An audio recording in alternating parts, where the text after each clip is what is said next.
richest country in the world. And why in the world would we use criminalization? It's been proven ineffective over and over again. And actually, in this case, when there has been a retreat from arresting and fining people, like in Miami, Florida, we've seen the numbers of homelessness go down dramatically. Yes, yes. And as Reverend Barber talked about, when there's fair wages. And, one stat that really just stuck with me, Antonia, was the stat about the survey that was done 2 years ago, I guess, or recently, where people said that they surveyed every single county in America.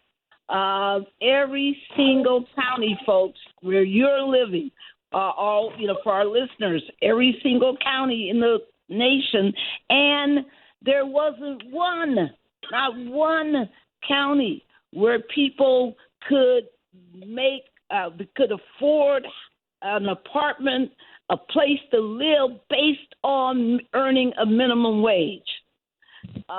Minimum wage. That's exactly right.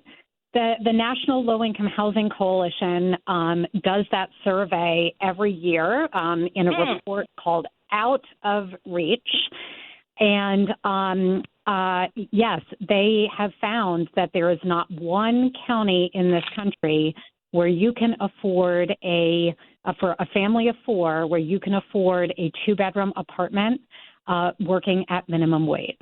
And that is a horrific state for our country. That is an indication that the rent is far too high and that people in this country who are working regular full-time jobs cannot afford housing.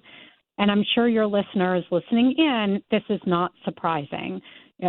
Across the country, there are folks who are struggling to pay their rent, struggling to pay their mortgage, let alone folks who have lost their housing and are experiencing homelessness. And in fact, we did some recent polling just in the last 2 months, and it found that 2 out of every 3 Americans have a personal connection, either through themselves or through someone they know, to housing instability. 2 out of every 3 Americans. That is such a statement on the lack of housing in our country for residents who have lived here, who are working hard and just trying to survive. Reverend Barber said so many wonderful things that we've been lifting up today, and I want to add one more.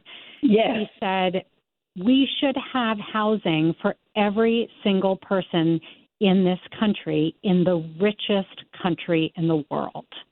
There is really no reason why housing should be out of reach and should be unaffordable in the richest country in the world.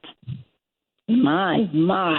And when we had our training, the Transformative Justice Coalition trains 100 young people to be voting rights advocates every year. We pay every dime of their expenses to come to the training, to be trained. They have to be 18 to 35 years old. A lot of Gen Zers, average age around 22 to 26, who participate. And the most powerful panel this year were, the panel that we do on vulnerable voters, including those who are homeless and those who face disabilities. And one of the things I noticed when we had that panel, Caitlyn, that you spoke on, I saw the young folks just fascinated, absolutely fixated on that conversation, especially when you talked about how many students are homeless. Can you just talk about that? Because people have this notion, as we've been talking about all these stereotypes, but a whole lot of people in college are homeless, have housing, severe housing instability, especially when they're not living on campus and when they're not able to be in school. Can you talk about that some, Caitlyn? Yeah, it's a huge issue. For me, I was a homeless college student sitting in my sociology class. I know this because I put it on Facebook. I had the highest grade in the class. In my sociology test, I got the highest grade in the class on the first test. And I'm sitting there, and the college professor asks, what causes people to be poor? And my classmate, who didn't know my housing status, she said, because people are lazy. I'm working 7 days a week, 2 to 3 jobs, sitting right next to her in class, having a higher grade than she does. And I'm the lazy one. In my story, the Department of Social Services, the people who are supposed to help me, actually told me to drop out of college because I wouldn't be able to make the curfew. I chose instead to get an education, graduating with honors in 2016, and then being able to immediately work with people like you, Barbara. There was a public park while I was homeless the first time when I was pregnant, and I woke up unexpectedly warm and feeling valued because other homeless people decided to selflessly cover me with their blankets. And in the city of Grants Pass, I would have been ticketed and arrested because there's literally nowhere at no time where people living outside can sleep with things like a blanket or pillow. I have my old college notebook. I held it up yesterday when I was talking. Inside, it has my 2014 criminal evidence and procedure class notes. On the back cover, it's a sign I made, says, change for a chance to change. Homeless 21-year-old student will work for food and shelter if needed. America the heartless, please don't pass me by. God bless. And a decade later, I'm still begging America to once again not pass me by. Because if I was made to be powerless by being ticketed or arrested because of my housing status, I never would have had a safe and supportive place to call home, a husband and your son, Barbara, a degree, and a career. And so, when we ticket and arrest people, we are preventing people from working, from paying taxes back to programs that are actually helpful, and from getting their degrees and becoming the members of society that everybody actually cares about. Wow. Daryl, I know we've had one amazing show. We're in our last 5 minutes. Why don't we have each of our guests, give a short summary statement and tell people how they can be in contact with you. So why don't we start, Caitlyn, with you?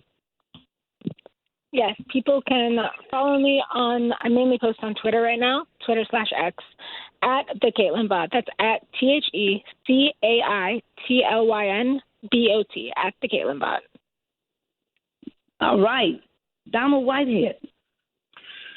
So I can be reached at the National Coalition for the Homeless website, or you can reach me directly at dwitehead@nationalhomeless.org.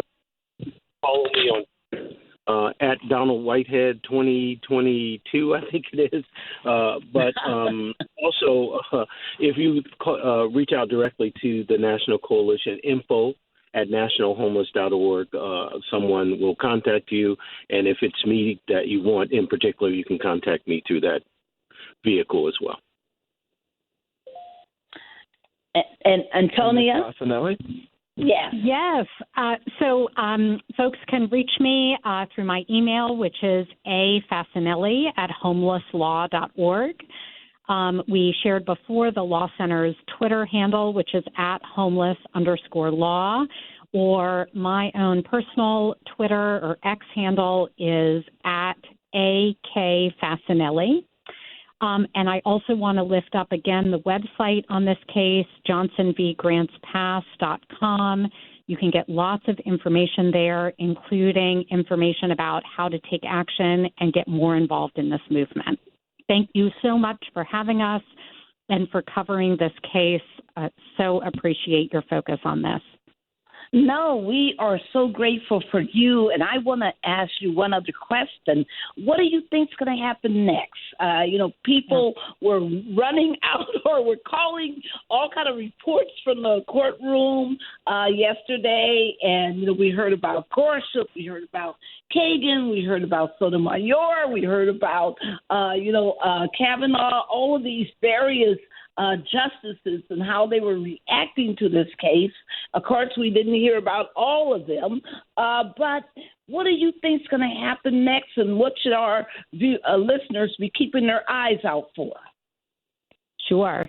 So I certainly wish I had a crystal ball, but I don't. But what I can say was that there was robust discussion from a majority of the justices about what options, or really lack thereof, exists for unhoused residents in Grants Pass. And we heard a lot of that discussion, not just from Justices Sotomayor, Justices Kagan, and Justice Jackson, who we anticipated would have a good understanding of this case. But we also heard that from Justices Kavanaugh, Alito, and Barrett. And that was eye-opening, and that was good. That they seemed to really hone in on those lack of options for the unhoused residents and how unusual that is in this country. So I would say to your listeners, we are all going to be waiting with bated breath for a decision from the Supreme Court. That decision will come out by the end of June. That is the Supreme Court's normal calendar to issue decisions by the end of June. So keep following our work. Follow the Law Center's Twitter feed at homeless_law. And as soon as the decision comes out, we will be issuing more information about it. And Barbara, I know that we want to thank each of our guests, Antonia Fasanelli, the Executive Director for the National Homelessness Law Center, and Donald Whitehead, the Executive Director of the National Coalition for the Homeless, as well as Caitlyn Arnwine, the Speaker for the National Coalition for Homeless and organizer with TJC. You know, folks, as you listen to this conversation today, I reflect and I remember what one of our Gen Zs raised in our training in Phoenix. If you may not be unhoused today, but you may be just one injury from being unhoused. Right. Your family member, one injury from being unhoused. It can happen anytime, unexpectedly to anyone. So we encourage you, go to your local government, find out about the availability for housing for those that are unhoused and have insecure housing. Don't be judgmental. Be proactive. Get there and be certain that people are properly housed throughout this country. Barbara, I thank all of y'all for participating in this discussion and being at the Supreme Court, to be there to protest and be there to support the rights of those that are unhoused and housing insecure. Folks, until next Tuesday, noon Eastern Standard Time, off the sidewalks, into the streets. Let's get out there. Let's vote. Let's get this under control. Peace, everybody.